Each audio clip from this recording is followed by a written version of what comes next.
Bien que la galaxie soit en proie à d'immenses tourments, les sources de la guerre des clones prennent place près d'un siècle avant son déclenchement. À cette époque-là, la République galactique est en déclin. De nombreuses crises la traversent. Crises qui finissent par opposer les mondes de la bordure intérieure et ceux de la bordure extérieure.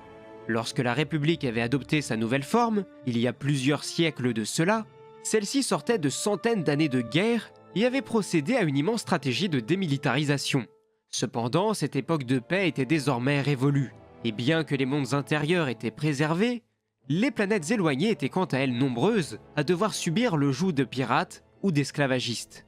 Au fur et à mesure des années qui passaient, cela a permis à la corruption de s'installer jusqu'au sein même du Sénat, où les grandes corporations et guildes commerciales obtiennent même des sièges qui leur permettent d'avoir leur mot à dire dans le vote des lois.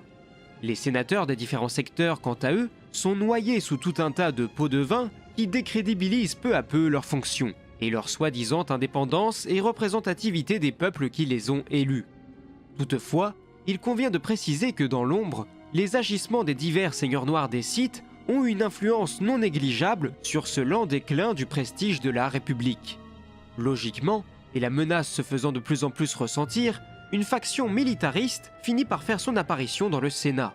Ceux-ci militent activement pour que la République restaure son armée, et cette faction prend notamment de l'importance suite à la traversée de diverses crises, telles que celle de Naboo, qui prouve bien au reste du monde que le pouvoir du chancelier tel qu'il l'est actuellement, et donc de facto de celui de la République, est plus que limité, et qu'ils ne peuvent pas agir efficacement face aux menaces extérieures ou intérieures. De nouvelles élections ont alors lieu, qui entraînent la destitution de Tarsus Valorum, et l'ascension de Palpatine, le sénateur de Naboo, qui profite au passage des récents événements ayant eu lieu sur sa planète natale pour obtenir la sympathie des électeurs. Dans son discours d'intronisation, Palpatine promet de mettre un terme à la corruption et de se montrer ferme face aux menaces représentées notamment par la Fédération du Commerce. Pour autant, les premières années de son mandat ne lui permettent guère de tenir ses promesses. Dans le même temps, il convient de préciser que le Seigneur Noir des Sith Dark Sidious a fait la rencontre d'un Jedi réfractaire, le comte Dooku. Celui-ci ne se reconnaissait plus dans son ordre ou dans les agissements de la République et a donc fait défection. Usant de son statut de noble et de son charisme, Dark Sidious utilise son nouvel élève comme figure de proue d'un nouveau mouvement séparatiste qui en viendrait prochainement à s'élever contre la République. Dooku, qu'on appelle également Dark Tyrannus, s'attelle donc à la tâche. Rassemble les grandes guildes commerciales, les unit derrière son nom, se rend dans les mondes éloignés afin qu'ils le suivent dans sa nouvelle croisade, et dans le même temps, il fait la rencontre d'un chasseur de primes particulièrement brillant, un mandalorien nommé Jango Fett. Celui-ci se révèle parfait pour incarner le modèle du soldat clone dont la République aurait très vite besoin pour faire face à la guerre qui se présente à ses portes. Dans le plus grand secret, Dooku agissait selon les ordres de son maître, non seulement pour renforcer les séparatistes, mais également pour permettre à la République de riposter quand l'heure serait venue. Car les Sith se nourrissent du chaos et de la dévastation, et une galaxie en guerre est une galaxie à leur merci. Jango Fett se rend donc sur Kamino, où il peut être le modèle d'une formidable armée de soldats dont il entraîne même certaines unités d'élite. En l'an 24 avant la bataille de Yavin, le premier mandat de Palpatine arrive à son terme. Cependant, cette fin de mandat est perturbée par une intervention du comte Dooku sur Raxus, où il déclare ouvertement son intention de fonder une confédération des systèmes indépendants, dont le but serait de faire sécession avec la République. Cet appel du comte est le point de départ de la crise séparatiste. De nombreux secteurs rejoignent ainsi la Confédération, mais pour autant, ces mondes n'ont pour la plupart que peu de choses en commun. Certains rêvent de voir la République s'écrouler, tandis que d'autres espèrent seulement garantir leur indépendance. Néanmoins, ce mouvement est dirigé par le Conseil séparatiste, qui est essentiellement composé de représentants des différentes guildes et méga-corporations qui soutiennent économiquement et militairement l'organisation. Dooku était bien évidemment la figure de proue de ce projet, mais celui-ci avait également pris le temps de former quelques adeptes du côté obscur pour qu'ils puissent relayer ses ordres partout dans la galaxie. C'est par exemple le cas d'Asajj Ventress, ou bien d'anciens Jedi qui ont également fait défection. Dooku pouvait également compter sur de brillants alliés militaires à son service, tels que la générale Chiss Severan Stan, ou bien le guerrier cyborg Grievous, qui seront chacun à leur tour les différents commandeurs suprêmes de l'armée séparatiste. Finalement, le conflit finit par éclater suite à la tentative d'assassinat de la sénatrice de Naboo Padmé Amidala. Lorsque les Jedi parviennent à retrouver la trace des commanditaires, à savoir la Fédération du commerce, qui occupe une place de choix au sein du conseil séparatiste. Alors que la sénatrice est de nouveau capturée et présentée dans une arène pour y être mise à mort, les Jedi menés par Mace Windu interviennent pour la secourir. Cependant, la force de frappe de Dooku est tellement importante que près de 80% des 200 maîtres et chevaliers sont éliminés. Heureusement, ceux-ci sont sauvés de justesse par l'intervention de Maître Yoda, qui débarque accompagné par les premières unités de soldats clones. Une première bataille s'enclenche dès lors sur la terre aride de Geonosis, où les républicains, forts de leur nouvelle armée, parviennent à terrasser leurs adversaires et à les mettre en fuite.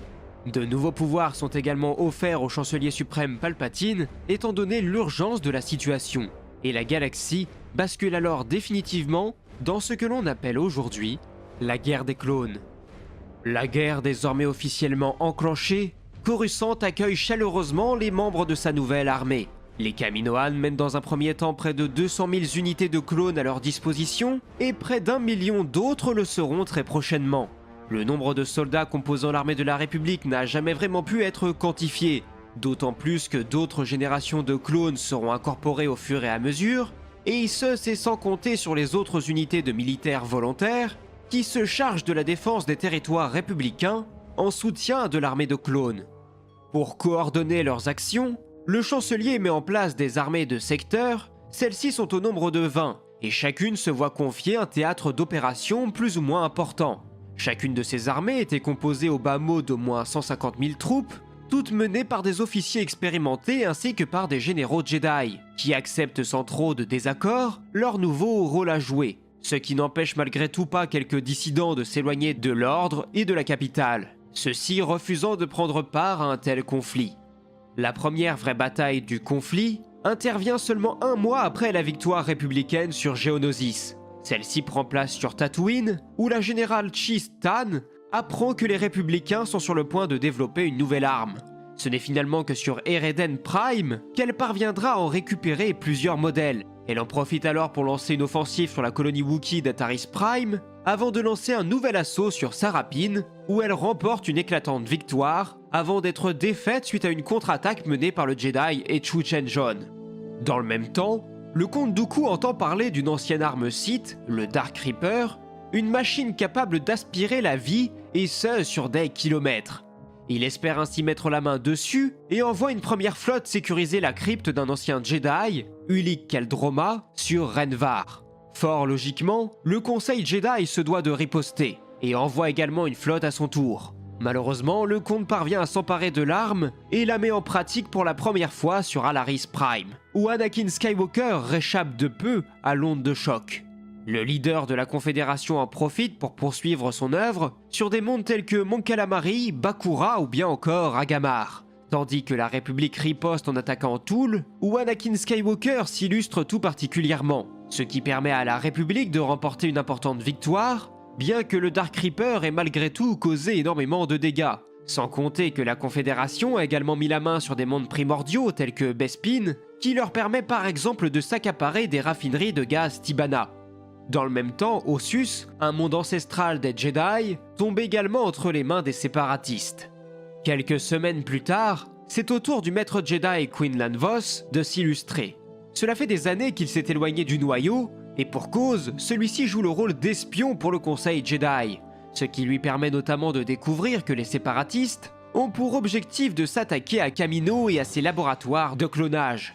La défense de ce monde est donc primordiale pour la République, car elle a plus que jamais besoin que ses armées soient renforcées par de nouvelles unités. De nombreux Jedi, à commencer par la maître Shakti, sont ainsi déployés sur place et notamment sur Tipoca City pour prendre le contrôle des opérations. Tandis que du côté des séparatistes, le commandement de l'assaut revient au commandant Moncala Murray. Malheureusement pour les républicains, l'assaut frontal de leurs adversaires les surpasse, si bien qu'ils doivent se replier dans les arrière-salles de la cité, et la maître Jedi Togruta n'a pas d'autre choix que celui d'activer l'arme secrète de la République. Des unités de clones d'élite formées directement par Jango Fett lui-même, les soldats Arc. Dès leur apparition, le sort de la bataille en est changé. Les Jedi découvrent au passage que ces soldats ont reçu des ordres tout à fait particuliers de leur modèle. L'armée de clones n'appartient à la République et qu'à elle seule, et si jamais un malheur devait se produire, la destruction de l'armée et des clones serait leur seule option. Quoi qu'il en soit, les républicains parviennent à reprendre le dessus, le commandant Murray se sacrifie héroïquement, et les séparatistes, désormais guidés par Parcel Argente, battent en retraite. En prenant pour cible Kamino dès le début du conflit, les seigneurs noirs des Sith qui œuvraient dans l'ombre s'assuraient que le conflit était bel et bien déclenché, et qu'il était également parti pour durer. La République, de son côté, se rend également compte que les clones ne suffiront pas pour mener toutes les batailles, et commence déjà à œuvrer pour trouver d'autres ressources en hommes. Les soldats ARC qui ont fait merveille lors de leur première opération sont quant à eux déployés partout à travers la galaxie pour apporter leur expertise et leurs compétences aux autres bataillons. Moins de 15 jours après ces événements, les séparatistes mettent au point une nouvelle arme biologique grâce au docteur Jenna Zan Arbor, qu'ils utilisent sur la colonie Gungan d'Omadoun, sur laquelle se rendent rapidement Obi-Wan et Anakin ainsi que le soldat ARC Alpha 17, où ils se retrouvent confrontés pour la première fois au chasseur de primes d'Urge et à l'acolyte du comte Dooku Asajj Ventress. Une fois leurs adversaires mis en fuite, Obi-Wan poursuit ses investigations jusque sur Keita, où il est assisté par quelques-uns de ses confrères Jedi, dans l'objectif de mettre la main sur l'antidote en mesure de contrecarrer le gaz du docteur Arbor, ce qu'ils parviennent à faire en le payant malheureusement tous de leur vie, à l'exception de Kenobi qui revient péniblement de sa mission.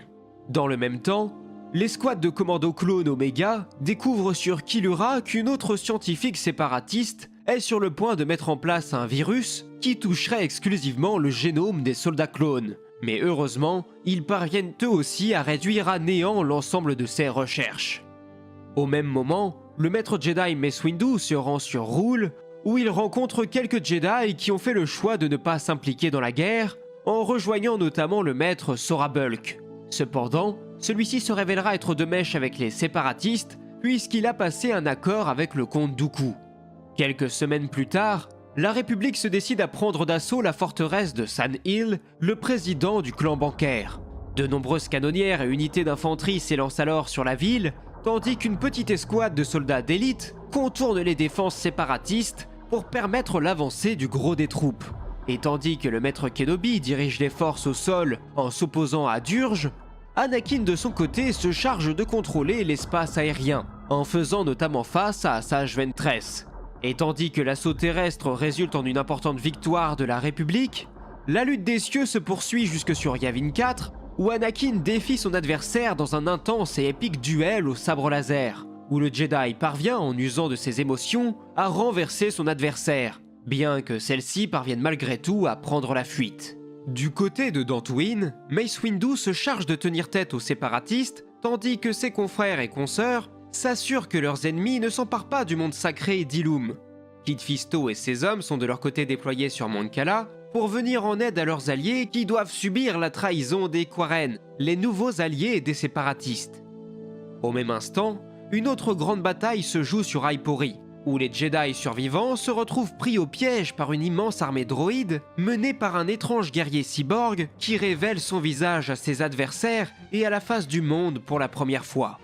Grievous marque de son empreinte la mémoire des Jedi en assassinant plusieurs d'entre eux, mais le reste est secouru de justesse par l'arrivée inattendue d'une escouade de soldats ARC qui parvient à les faire évacuer.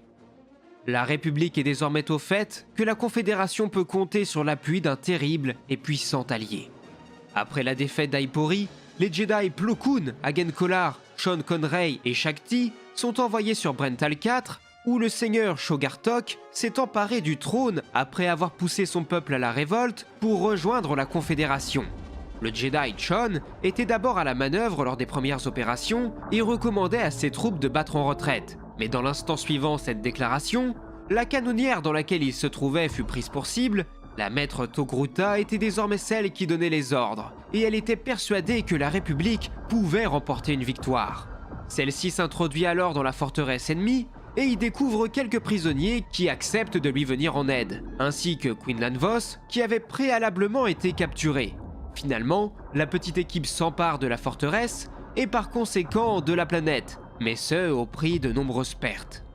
Le mois suivant, Quinlan Vos se fait remarquer sur Nar Shaddaa, car bien que le Conseil était toujours convaincu de la loyauté de leur agent double, ils y voyaient également la possibilité d'une infiltration dans le camp adverse, C'est pour cette raison qu'ils envoient le Jedi Aegon Collar se confronter à leur agent pour tenter de le capturer, de façon à ce que le comte Dooku imagine que Quinlan Vos aurait de son côté perdu la confiance de l'ordre Jedi, ce qui permet probablement à celui-ci d'approcher le cercle restreint du leader séparatiste.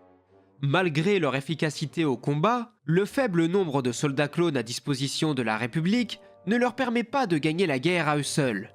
C'est pour cette raison qu'ils sont incités à former des milices sur les mondes en guerre pour que ceux-ci soient également en mesure de se protéger ou de lancer des offensives sur les armées séparatistes. Ce fut notamment un succès sur Malastar ou sur Gidju, mais du côté d'Arunkal, où le Conseil Jedi avait fait le choix de déployer Depa Billaba, le résultat fut tout autre, puisque celle-ci bascule du côté obscur de la Force. Mace Windu n'a pas d'autre choix que de se rendre de nouveau sur son monde natal pour y confronter son ancien apprenti et la ramener sur Coruscant. Malheureusement, celle-ci sera comme pétrifiée et aucun guérisseur Jedi n'est en mesure de trouver un remède capable d'améliorer sa situation. Dans le même temps, sur Nul, Dooku organise une conférence avec différents régents pour débattre de leur soutien. Malheureusement, ceux-ci font le choix de supporter la République. N'acceptant pas ce revirement, le seigneur séparatiste ordonne leur exécution, ce qui oblige Obi-Wan et Anakin à intervenir pour les protéger. Cela fait désormais 2 fois qu'Anakin avait l'occasion de mettre fin à la guerre en éliminant Dooku, mais que celui-ci parvenait à prendre la fuite. Dans les journées qui suivent, c'est au tour de la tueuse de Jedi au Racing de s'illustrer en acceptant un contrat d'une sénatrice de Devaron pour ralentir les efforts de guerre républicains. La chose se fait évidemment remarquer par les Jedi qui envoient Kit Fisto, Ayla Secura, Tolm, Trassa et la Femme Sombre pour enquêter. Ils découvrent alors l'implication de la chasseuse de primes, mais également son lien avec la sénatrice qui est aussitôt mise aux arrêts. Des semaines après ces événements, le Jedi agent double Quinlan Vos se voit enfin offrir la possibilité de rencontrer le comte Dooku sur Antar 4, où celui-ci vient de remporter une éclatante victoire. Ils se rendent ensuite sur Tibrin, où Dooku destitue le gouverneur local, fidèle aux républicains, qui était par là même considéré comme un tyran par son peuple. Avant de partir, Dooku s'assure que Sora Bulk se charge de l'entourage de l'ancien gouverneur, et par là même que l'ancien Jedi prenne la suite de la gouvernance. Après cela, le périple de Dooku les mène sur Kifu, le monde d'origine de Quinlan, réputé pour son indépendance, et dirigé par sa tante, Sheev Tante. Lorsque celle-ci rejette l'offre du Seigneur Noir, celui-ci la condamne à mort. C'est une nouvelle épreuve pour Quinlan qui doit prouver sa loyauté au comte. Il découvre par là même, grâce à ses pouvoirs psychométriques, que sa tante est la responsable du meurtre de ses parents. Laissant sa rage le submerger, Quinlan massacre d'un violent coup de sabre son interlocutrice. Cette épreuve brillamment passée, le comte accueille chaudement l'ancien Jedi au sein du camp séparatiste. Quelques mois plus tard, le leader séparatiste Wat Tambor met en œuvre la conception de nouveaux droïdes de combat dont la cuirasse serait composée de Cortosis, un alliage capable de résister aux sabres laser. Anakin se voit alors confier la mission de détruire leur usine de production sur Metalorn, ce qu'il réussit à faire en capturant au passage le directeur du Techno-Syndicat. Un événement qui surprend le Seigneur Noir des Sith qui, sous sa casquette de chancelier républicain, décide de faire emprisonner le Skakoan sur la planète Delrian, où il pourrait facilement être libéré, étant donné qu'une absence trop longue de sa part mettrait en péril le reste du plan du Seigneur des Ténèbres. Le mois suivant, c'est au tour de la planète Kartao d'être mise en avant, bien que celle-ci ne se soit toujours pas alignée dans cette guerre. Forcément, elle attise donc toutes les convoitises suite à sa production de cylindres de clonage Paharti de très bonne qualité. Le chancelier ordonne donc à son assistant, Kinman Doriana, de passer une commande avant que les séparatistes ne lancent leurs propres forces d'invasion. Et bien qu'aucun des deux camps ne souhaitait mettre en péril la survie de l'usine de production étant donné son importance, un accident finit par arriver, ce qui discrédite aux yeux du grand public l'ordre des chevaliers Jedi. Néanmoins, tout se passe selon le plan de Dark Sidious, qui peut compter sur certains de ces cylindres qu'il avait récupérés au préalable, en les installant sur Wayland et sur d'autres mondes, tandis que les séparatistes de leur côté n'auraient en aucun cas la possibilité d'utiliser ces cylindres. J'espère que cette première partie vous aura plu, et nous on se retrouvera très prochainement, je l'espère, pour la présentation de la partie 2 de la guerre des clones. Je vous encourage à vous abonner et à laisser un pouce bleu si vous souhaitez découvrir la suite le plus rapidement possible. En attendant, moi il ne me reste plus qu'à vous dire à la prochaine pour de nouvelles vidéos, c'était Absolute et que la force soit avec vous. Ciao.